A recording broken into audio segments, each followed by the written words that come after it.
Here's how I do my chicken and dumplings. So I boiled a whole chicken. We're about to debone it. We're going to use the broth. For the dumplings, we use Pioneer baking mix, the buttermilk kind. So just pour you a lot in a bowl.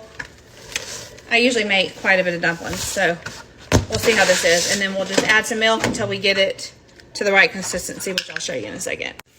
We're almost to the right consistency, so we're going to add some poultry seasoning. I do a good bit.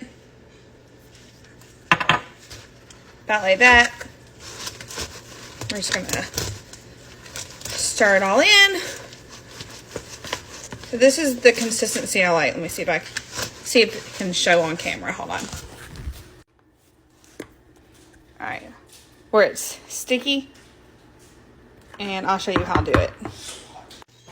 I also sprinkle a little bit of garlic salt into my dumplings. Not a whole lot, just enough for a little flavor. All right, the broth is boiling again. We add a can of evaporated milk. And then here's how I do the dumplings. I just take a spoonful like this, and I just plop them in there. And you just do them all like that. And then by the time you're done with all of this, they'll be done. And I'll add my chicken back in just a second. When the dumplings start swelling up like that, just give it a quick stir and you can keep adding the rest. We're about not quite halfway through. Okay, so here are our dumplings.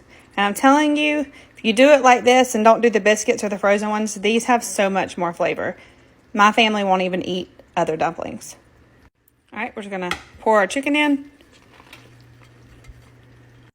And of course you're going to salt, a good bit, and pepper. And then I add in, mine's are really thick because I did a ton of dumplings because my son requested that I make a lot of dumplings. I'm just gonna add in maybe not quite half of this.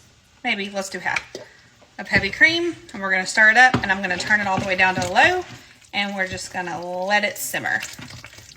Let me show you. And here's what they look like. So you don't have to roll them out and cut them up all nice, just little spoonfuls. And this is what you get. So good, I promise. We'll do a taste test here in just a few. Also, I did a huge pot because we're having company.